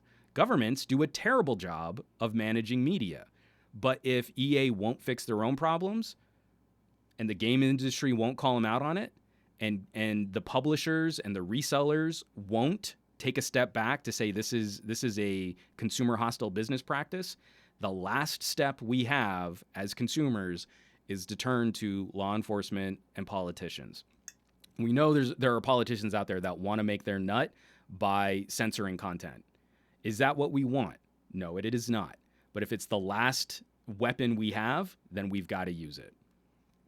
Still playing Team Fortress 2 after all these years, Ronald Collins. Fat Produce, the only game that has loot boxes that I don't really mind is Overwatch. So Overwatch changed up their loot box strategy too. Remember at launch, it was a little different than what they have now. And I'm kind of not, my problem isn't necessarily that there is a gambling mechanic, but that I don't want that gambling mechanic to be unlicensed. I don't want them to change the payout on the fly. I want it to be regulated like it is in Vegas. And I also don't mind microtransactions as a general rule, but if the whole structure of the game is pay to win, and then on top of that, it's all built on random number generating, then that's highly predatory. That is extremely predatory business practices. And from Shiril Abdul Rahman, the only game I really want is Half-Life 3. I agree. I would love to see an actual Half-Life 3. That would make me really happy. There is a script. So one of the former writers and developers at Valve leaked. His NDA ended, and he leaked what the story was going to be for Half-Life 3. And it just sounds like it would have been so cool. Like, again, like I almost cried, but like in a good way. So EA made me cry with Command and Conquer in a bad way. The story for Half-Life 3 almost made me cry, but like in a good way. If you can find it, look it up. It's a good read. But this is kind of getting me back to the mobile game side of this equation too. I've been playing Marvel Future Fight, and I finally unlocked a premium character that was released, I think 7 months ago, maybe 8 months ago. So Marvel Future Fight and Disney put out, so Netmarble makes the game Marvel Future Fight. Disney owns the licensing for Marvel products. So the two put this game out together. Disney is the final authority on what you can do with a Marvel property. So they are complicit in this. But they put out an update. There were these 3 ultimate characters, Nova from the Nova Corps, Blue Marvel, and Anti-Man. And at the same time, they broke their paywall mechanic. So there were some characters you could only buy, but most of them were unlockable through grind. With these 3 ultimates, they broke their paywall, and you could only get them through a hero crate, which was a random number of heroes. So every hero in the game was a part of this crate, and you just had to hope that you would pay money to get Nova in that crate. And then it was a random number how many points towards Nova you would get, because it takes a certain number of points to of player material to unlock. Then it takes a huge amount of this material to upgrade the character, and then finally to upgrade all of his weapons and stuff so that he's a player competitive unit. Again, there are 160 characters. I think now getting to almost 180 characters in Marvel Future Fight. So I actually have this queued up here. I finally unlocked and upgraded and played into this Nova character. I'm actually going to fire this up on the live stream here. And so let's go into my roster. So these are all the characters that you can unlock and play in Marvel Future Fight. Each one requires hundreds of components to upgrade. All of those components are randomly generated. And then when you use those components, they're randomly applied. So if I want to go into a character like X-23, do I have anything built up for her? I do. Okay, so I've got like 12 of these little character points. They're called biometrics. And I want to upgrade one of her weapons. Have I been working on one? I don't think I have been. Let's just focus on her main power attack. I go into normal enhance. Now I can't just spend these 12 points. You see, I'm going to use 3 for a single roll of the die with 5 other upgrade kits and 3 other dimensional jewels. So let's go ahead and upgrade it. Oh, and see, it was randomly boosted 3 times for 6.9% of the upgrade. Every single piece of every single upgrade is handled. So when I want to get her points, I have to go to a special creator. I'm going to go into my lab. I'm actually going to show you this, even though it's going to kind of mess up my game for today. And I'm going to go into this X gene, and I'm going to tell it to roll the die 10 times. And so let's produce. And I got Domino, I got Beast, I got Cyclops. So out of 10 rolls, I got 1 point, 1 X gene for X-23. And the amount of time I spent getting these materials, so these crystals, these kits, and these other crystals, you have like 6 different types of purple crystals in this game, takes hours of grinding every day. Every day you spend hours of grinding. So I finally unlocked Nova. Here, let me pull up my Nova. He's not fully, like competitive yet. I still have a few other little tweaks that I need to do to this character. But it took me 8 months. I could have produced a child in the amount of time spent with this game auto-grinding every single day, taking the materials that I grinded for and throwing them into a random number generator, hoping that I would get some material back. Then taking that material and throwing it into a different random number generator to try and finally unlock the next tier of weapon and performance. Over and over and over.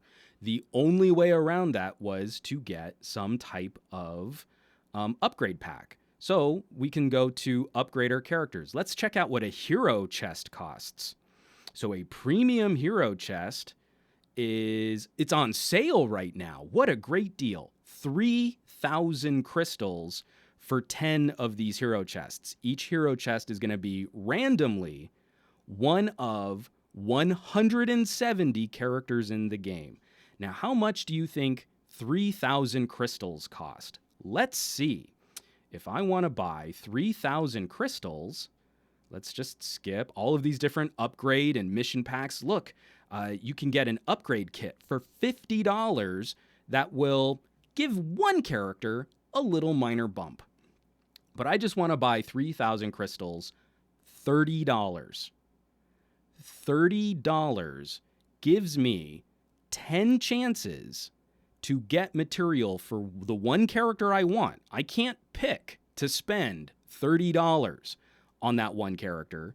I'm going to roll the die for $30 to try and get that undone.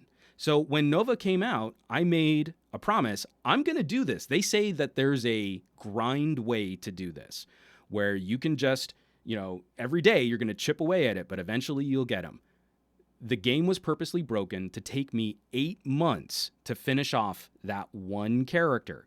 In that 8 months, 4 other updates have arrived that have reduced that character that was like top tier. This was a character that just demolished all of the competition when it came out.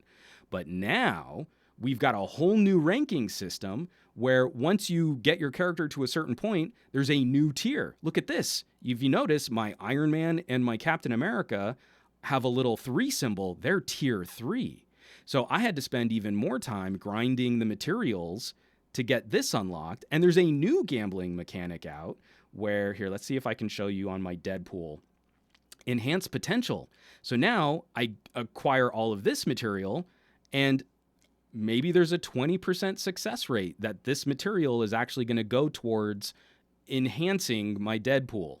That's what tier 3 is going to be all about. So I acquire material through a random number generator. I apply it through a random number generator. I get them up to a competitive tier. And then I get new materials that take even more time to grind, which then gets thrown into a literal slot machine mechanic again. And this time I'm actually gambling with it, because when I throw this material into the generator, if this 20% chance doesn't work, it just goes away. I don't see, it's not like it improves the character to 20%. It was just a 20% chance to unlock it, and then that material evaporates if I haven't gotten there. So those of you listening, those of you watching, the whole point of me going through this is one example of a gambling mechanic. The entire core of this game is now built on these gambling mechanics. And this is one of the more fair games of applying these mechanics. Marvel COC, Marvel Strike Force, any number of the Dragon Ball Z games in Mobile Land, all of these have been getting far worse in how you have to throw real money into this meat grinder to hopefully get some type of potential benefit. And when they have been forced to disclose what some of the odds are, we're talking about 0.00004%, not 0.04, but like 0.0004% for the payout that you might want. So this is completely off the rails. And Disney is complicit in this. Disney has signed off on this. Every time a new update comes out, they release new characters, new versions of comic book uniforms that you can buy. All of this stuff. Disney is on board. So Disney is the keeper of Marvel. Disney is the keeper of Star Wars. This is not an EA problem. This is a Disney problem. Parents are completely unprepared for these family franchises, for their kids to experience this as the first game. Give your kid an iPad, let them play, download an app. Hey, Mom, I want to play this Marvel game. Okay, cool. Yeah, it looks fun. You can play as your favorite X-Men, or you can play as the Avengers, until they actually start playing. And as soon as they've run through 5 missions, well, they're out of energy, and now they need to do an energy upgrade. And an energy upgrade is only 100 crystals. They gave me 1,000 crystals for free, so I'll do a 100 crystal energy upgrade. Oh, but now I need more crystals. Well, 3,000 crystals is only $30. That's a pretty good buy. On and on and on and on. It does not matter that money pays out. It only matters what the mechanic is structured to do to the psychology of a participant. And this is wholly set up now to try and extract as much wealth through predatory business practices. So this is not okay. I was a part of a Marvel Future Fight Alliance. I am a part of a Marvel Future Fight Alliance, and I really like the guys in that alliance. But even they've been starting to back off. And if they're not going to be around to play, because there are a couple little like team up missions that you can do, when they're not around, this game isn't a game. It's like a resource management game. It's a resource management simulator that is trying with every time I touch the screen to sell me some other mission pack that costs real money. Literally every window that you slide through, I just take it for granted that I'm going to go from my character update screen to the main homepage, that I'm going to have to click an X in a pop-up window that's going to tell me about a mission pack that I should buy. And it's clown shoes. So that was a much longer rant than I wanted to get through. Let me just blitz through these other stories real quick. This is from Android Headlines. And some Amazon employees took bribes to delete negative product reviews. They have a short take. Just the first paragraph is a TLDR. Some Amazon employees took bribes to delete negative product reviews and leak customer and competitor data, with the Seattle-based e-commerce giant presently investigating such practices as part of a wider effort to curb the increase in review dishonesty on its platform. Okay. L2 James... LT James on loot boxes. 1, does it not make more sense to know what I'm paying for in the loot box than to keep me paying with actual cash for something I paid $60 for, which over 40 million copies were sold? So LT, you would think that would be the play, but if that were the way that companies actually made money by doing business, then EA wouldn't be raking in cash on loot box. For all of us claiming that we're these like evolved, savvy shoppers, this stuff works because it works. Your brain gets that dopamine hit. Gambling works because it works. You go to Vegas, you're not gonna beat the house, statistically speaking, but people still go and they still play. So if they're gonna do that to our video games, they need to be regulated just like casinos. Anyway. And a lot of people asking about other games, like whether or not they should stick with Asphalt 9 or Asphalt 8. I don't really like racing games. I stopped playing racing games with Riptide. So I can't really comment there, but Asphalt 9 looks like it's just as bad. The second you play a game and you see a cooldown clock, you can run one race, but then you've got to wait 4 hours until you can play the game again. Walk away and tell your family and friends to examine the game mechanics on what their family plays, because this is not good. Anyway, sorry, back to Amazon. I'm actually kind of surprised that news like this hasn't broken sooner. The entire Amazon marketplace, it looks like Amazon, with its dominance on retail, they do things like they'll follow a company selling on Amazon, and then through Amazon Basics, they can replicate that business model and sort of drive competition out with their own business practices through Amazon directly. I'm actually kind of surprised that people haven't been making attacks to Amazon structure sooner, or at least that we haven't heard about it sooner. Because, for as much as this is software and algorithmic based, there are still people that have to manage what happens on Amazon. And if you can get to a few people on the inside, I would have to imagine that Jeff Bezos is not the richest man on the planet because all of his employees are super well cared for and make tons of money. If you can put a little money under someone's nose, I think you would find a lot of success in co-opting Amazon mechanics that way. So yeah, that's Amazon. I don't know. Are we surprised by this? Are we upset by this? Do we think that Amazon can rein in this problem? Because it's very similar to some of my sympathy and criticisms for Facebook. I think Facebook eventually loses the fight of policing their platform. I think it's unsustainable with the amount of content and material that is uploaded to Facebook every day, the army of people that they need to contract out to, who all sit and watch the worst examples of humanity flash by their screen, and they're having to try and follow some rule for what can stay on Facebook and what gets removed from Facebook, what gets flagged. I kind of feel like Amazon's in the same boat. So many products are sold through Amazon. So much material moves back and forth through Amazon. There are different tiers of Amazon where Amazon fulfills some orders and other companies fulfill others. You can buy B&H products through Amazon, right? So I think that their ability to actually police their platform is quickly becoming out of their hands, unless, and this is free market, unless you can pay the gatekeepers on Amazon so well that they will not be susceptible to bribes. But then Jeff Bezos isn't worth, billions of dollars that way. I don't think he continues to win if Amazon has to pay out even more for that. Some questions about molded earphones and ear tips. Get ear molds, or at least get foam tips. Get anything better. It's a longer conversation than what my voice has room for at the end of this podcast. Real quick, this was definitely brought up by a number of folks. Here, let me get this out of the way here and get this back. Oh, I have a super chat. Okay. Take a second. Push and pause on the Google story to talk about the super chat. This is from Erwin Soto. So if I buy an iPod 6th gen and I have Project Fi, can I get the world's smallest, thinnest, thinner than the iPhone 7? I'm not entirely sure what you're asking, but if you have an iPod Touch and you have Project Fi, you can't, I don't think you can use, well, you can log into Google Messages. Like, I can look at my Project Fi stuff. Like, I'd be able to text, like, through a Wi-Fi connection. I'm not sure if you would have the same support for call forwarding on Google Voice, because I have a Google Voice number and a Project Fi number, and they're separate, and that's kind of a pain in the butt.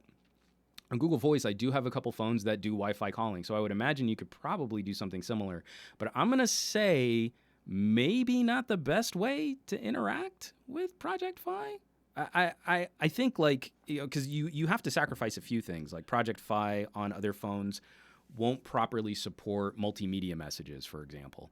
I would still recommend trying to pick up, like, an iPhone SE or an iPhone 6S if you want a headphone jack in a phone with SIM card support for all of the benefits of Project Fi. I think would probably be the best bet in Apple land to utilize those services and have a phone that still has a headphone jack in it.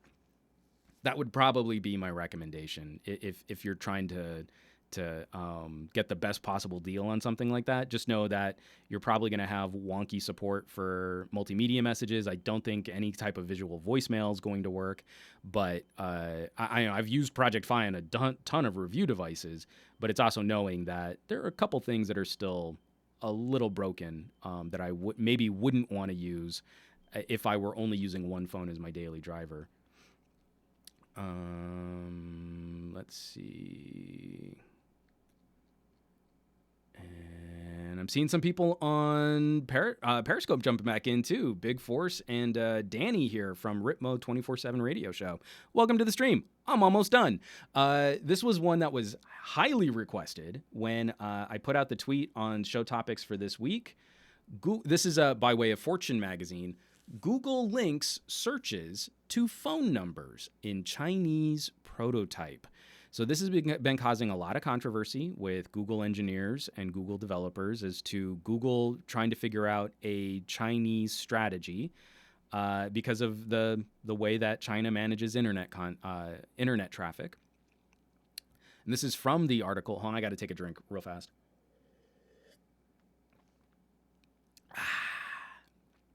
Little ASMR there. My voice might not make it through the end of this. A prototype search engine that Google is designing to meet the scrutiny of Chinese officials links users' phone numbers to searches they perform. By connecting phone numbers and search queries, government censors could more easily connect Chinese citizens and residents with their online behavior. China already monitors traffic, blocks large segments of the broader internet, and heavily censors Chinese microblogs and social networks. So this is the codename Dragonfly search engine. And that's some scary stuff, because we've also seen, I'm going to stop putting my coffee over there because I think it bumps my mic.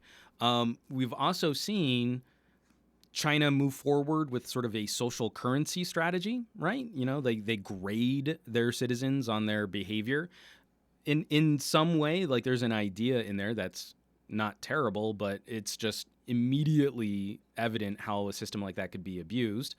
And that is exacerbated when we look at Google sort of playing ball with that. I could understand why a number of Google employees are very concerned about this strategy of enabling even more targeted search and linked behavior with search queries. When you search for certain aspects of Chinese history, they don't show up through Chinese firewalls. So how do you guys think companies like Google should manage international relations? You know, what sort of passes for content distribution and free speech here in the United States isn't replicated the same ways as, you know, England, in the UK, or in the EU. We have different rules that meet different criteria. Again, like my sympathies and criticisms of Facebook, I feel like it's a woefully unsustainable business model moving into the next generation of the internet. Now we just have to fight for, do we want the next generation of the internet to be completely blocked off, walled gardened, or manipulated with algorithmic search for what is acceptable for us to see and what we want to actually find information on? So Erwin also updated his super chat. Let me just see. One jack and carry an Android with a hotspot on, and just to say I have the world's smallest and thinnest iPhone. I think I understand you now. If you want the bragging rights of having an Apple device that is 1 millimeter thinner than an iPhone 7, then yes, that would actually be an acceptable strategy on Project Fi, with an Android phone working as your hotspot and still having a headphone jack. I would enjoy your commentary, being able to show off this device to friends of yours who have iPhones. Yeah, I'm getting the iPhone 10. Yeah, well, my iPhone has a headphone jack. Wah, wah. Yeah, that could work. Your iPod could help sow the seeds of ill content among future iPhone owners.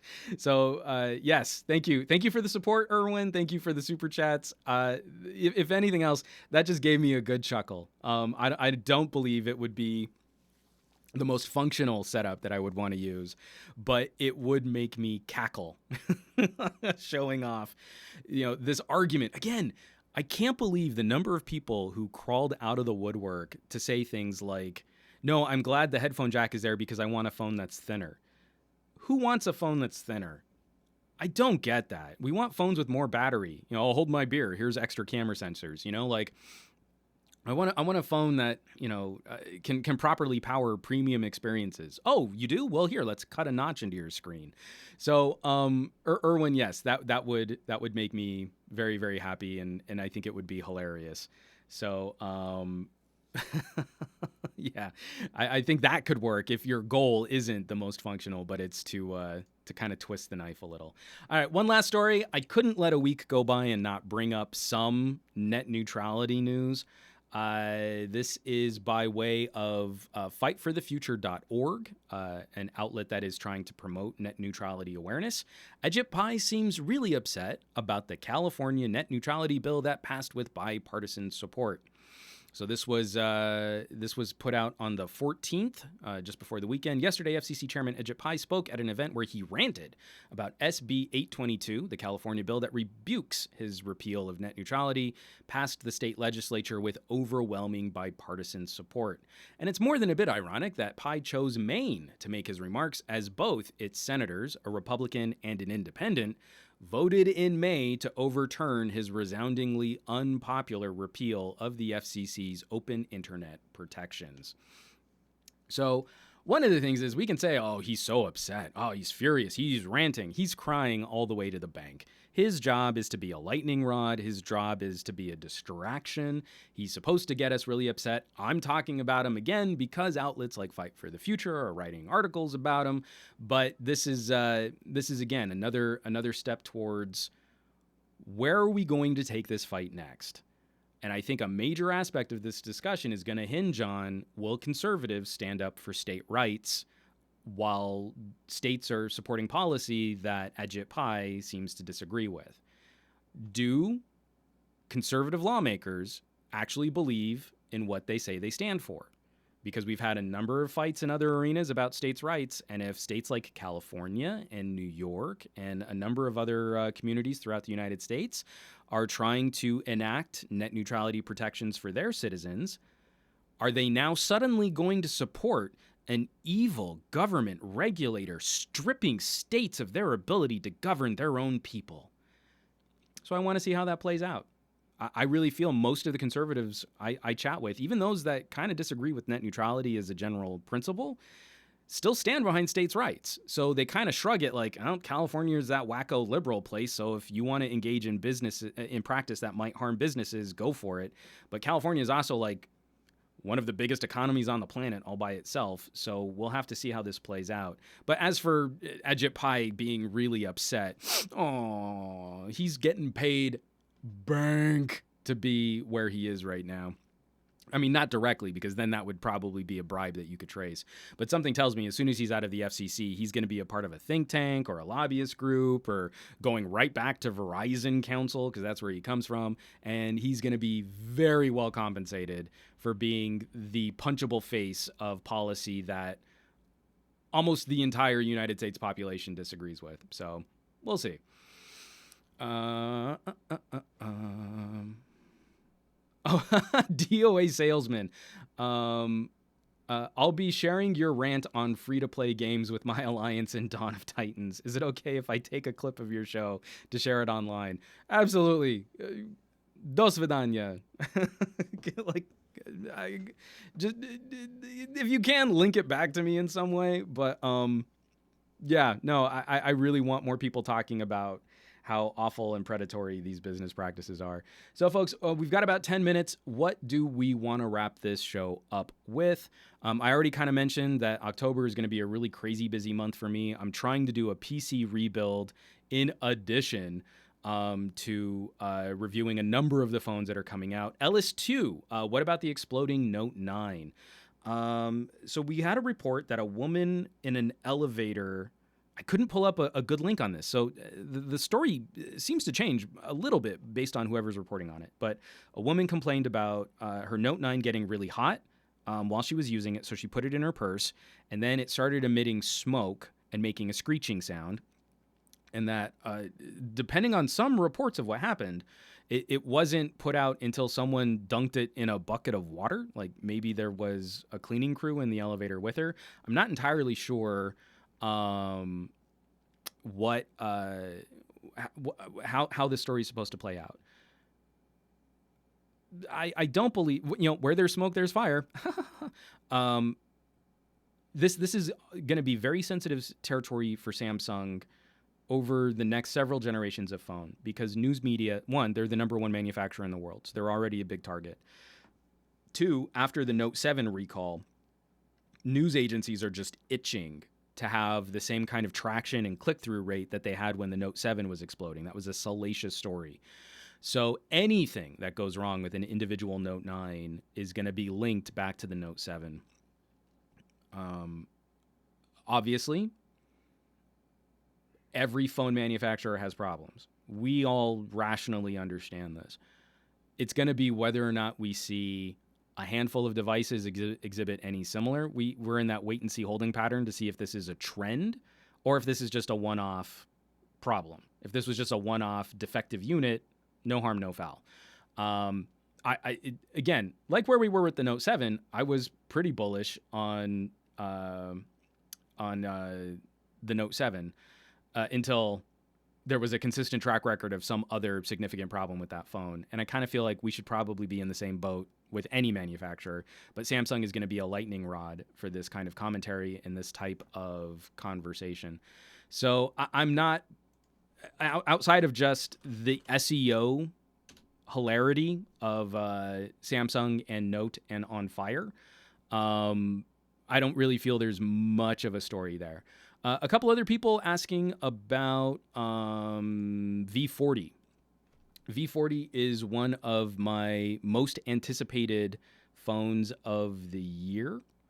Sorry, so Vinny Madrox, I've got a super chat from you. I see that. I'm trying to find where your message is on the Patreon.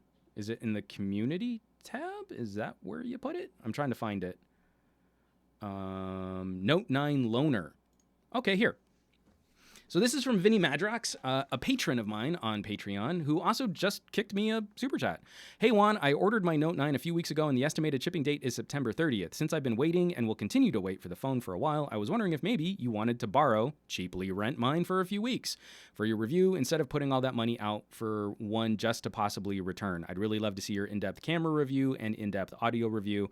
I'm not sure how private messages work here on Patreon, but I'd love to discuss this further with you. Vinny, thank you so much. That is a super generous offer. Let me take this part of the conversation offline, and we can have a conversation about a Note 9 loaner just to see what's going on. I'm very sensitive about using someone's personal phone, though. So let's have a chat, and we'll move on and see what's going on. But I do have from Dominic Bloomfield asking about the V40.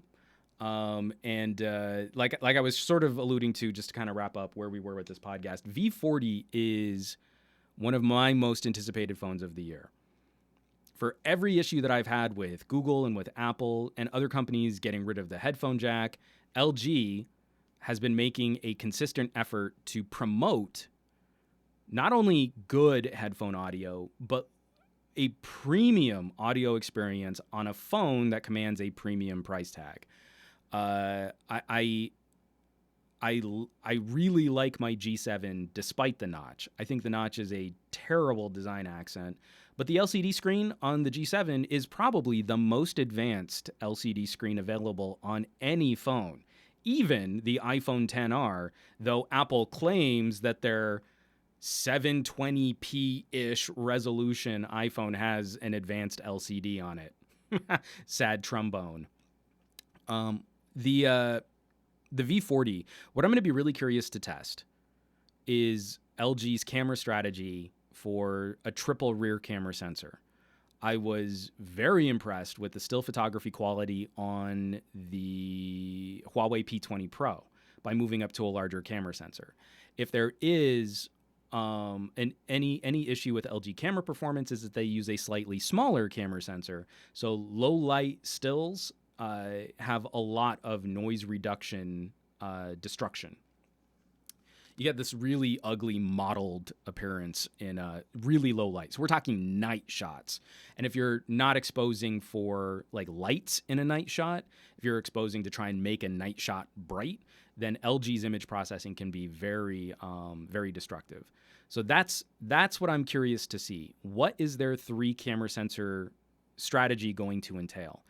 I think there's a good argument to be made for just a more flexible wide angle, standard, and zoom, so that you have like an ultra zoom lens on a normal camera. You could have 3 tiers of zooming on a V series phone. There's a part of me that would really hope, though, that they got after a larger image sensor for the standard field of view. So that's TK Bay, P20 Pro FTW, until you want to listen to something. Me and TK did a series of 6 videos, a challenge between the two of us, where I traded my G7 for his P20 Pro for a couple weeks, and then we traded back and we shared our thoughts of using each other's favorite phones for the year. So TK was absolutely right when it comes to still photos. That thing's a beast. But if you check out my P20 Pro camera review on patreon.com/SomeGadgetGuy, it's a 20-minute video going through all of the pros and cons of that camera system. It is not the runaway success. It is not the runaway victory that I was hoping it was. And we have some pretty significant fixes that I really hope to see. on a Mate 20 or a Mate 20 Pro. So Mate going to some other kind of square camera module on the back of their phones, they have room to fix a number of problems that I had on the P20. So we'll see. We'll see how that goes. But LG for me still continues to deliver the best argument for a multimedia and content creation platform. I keep telling people, if you're interested in really from soup to nuts, shooting everything, recording everything, editing everything, and rendering everything directly through your phone, the LG G7 and the LG V30, V35, the various permutations of V series are probably your best bet. From connecting external microphones into your video path, from controlling video with actual manual modes to control your video, being able to vlog. If you want to vlog from a phone, you should shoot wide angle, because the wonderful ability, I always have my V30 right here, the wonderful ability of just like holding the phone up and not worrying about framing and still getting everything behind you that you want to see, and you being in the shot is absolutely wonderful. And being able to do that with super high quality 4K video as opposed to shooting your vlog from a really crappy selfie camera. Why use the inferior camera on your phone to take photos and videos of you? You should take photos and videos from the good cameras on your phone. So lots of pros and cons there. My favorite setup, what I would most want to see on a V40, and I absolutely don't believe we're going to get it, would be a monochrome, a standard field of view, and an ultra wide. And I think that would be a great setup for improving some of the deficits of LG low light photography, continuing with their glass lens arrangement, really crisp, high contrast, great depth of field, even on smaller camera sensors, and then having the benefit of switching to an ultra wide. I find zoom sensors to be not very compelling. I don't think you get as much benefit from a zoom sensor as you do from monochrome or from ultra wide. So that would be my dream 3-camera setup on a V40, but I'm pretty confident we'll get ultra wide, standard field of view, and a zoom. So we'll see. Lots of people debating different pros and cons, and Steve DeRoche, what happened with the Some Gadget mug giveaway? I completely dropped the ball on that. I will be putting out something this week to award a trio of Gadget Guy mugs. I am going to be putting that out there. I have to go back through my terrible social media right now and find the tweets and the posts from the Some Gadget mug giveaway. People taking a green screen photo of me and Maria Caban from Fox and doing some pretty funny photo edits to that. I'm going to take a drink of water from my Mega Pickle mug right here.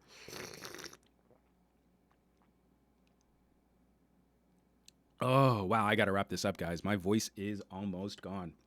So, another episode in the can. Monday morning tech chat show.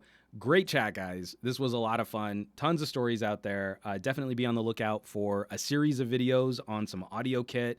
I will be detailing with my Patreons what the iPhone strategy is going to be. Vinny, I will jump offline and shoot you a reply on Patreon about maybe borrowing that Note 9 from you. And then we'll move forward with some really cool content over the next couple weeks, because October is totally going to kick my butt for a ton of phones coming out. But there is one specifically I want to spend some time with. I think the V series LG is probably going to be another underrated, awesome phone that tech reviewers are going to kind of shrug and go, oh, it's not a Galaxy. Oh, it's not a Pixel, and then get on with it. I mean, did MKBHD ever review the G7, or did he just do his first impressions video and then omit it from all of his comparisons? You know, they sent him a cake for his birthday. The least he could do would actually be to review his phone, but I guess that's not a thing. So let's move on. Have a fun tech week. All of your tech news, you know where you can find me around the rest of the internets, at SomeGadgetGuy on the Twitters, the Facebooks, the Instagrams, Juan Bagnell on YouTube, SomeGadgetGuy, and then also please, if you would like to help contribute to production on these channels for future upcoming reviews. And it's the home to all of my deep dive reviews. Patreon.com/SomeGadgetGuy. If you really want to get the scoop on what these things can do, what they're going to sound like, what they're going to look like, you can absolutely check it out. Aditya Anil, LG needs to send you a private helicopter for the V40 event. I was just honored that they still sent me an invite. So I did get the save the date email that everyone else was talking about, 5 cameras on a phone. No, so they did send me the save the date. I don't think they're going to do anything else.